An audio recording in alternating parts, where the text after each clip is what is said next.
many are now voicing their concerns following the recent incident. Among them, Guila Siegel, Chief Operating Officer for the Jewish Community Relations Council of Greater Washington. She joins us right here on the Live Zone. Ma'am, always a pleasure to see you. Welcome to the show.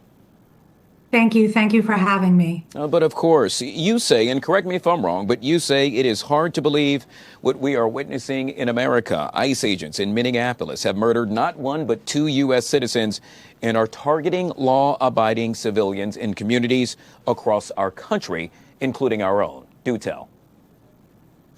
Yeah, I think for the Jewish community, which has always championed our refugee and immigrant neighbors, the events that are unfolding are particularly horrific. You know, our community is a community of immigrants, and we know what it is like to have to seek new homes halfway around the world and build lives here.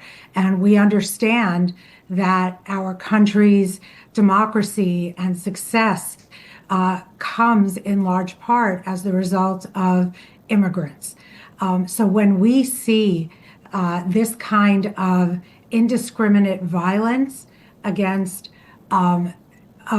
people who are only seeking to do good, to support their neighbors, to pursue justice, we are very concerned and worried and outraged that such callous loss of life is occurring.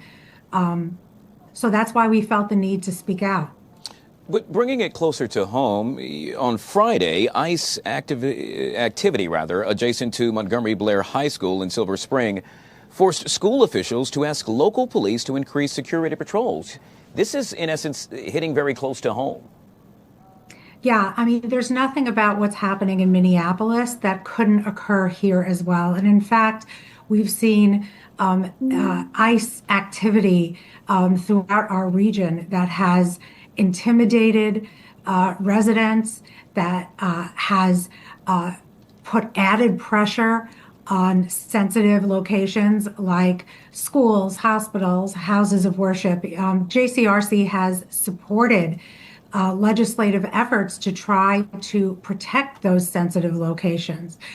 When you have students walking to school or being dropped off at school and they are seeing ICE enforcement activities right in front of their school, that is frightening. When parents worry that in walking their kids to school, they might be picked up and their kids might see their parents being ripped away from them, that is not the kind of society we want to live in. And so the fact that this happened at Blair High School on Friday is not the first time we've seen that kind of activity in our community, and we do not want to see that kind of escalation. Something obviously we'll have to keep a very close eye on.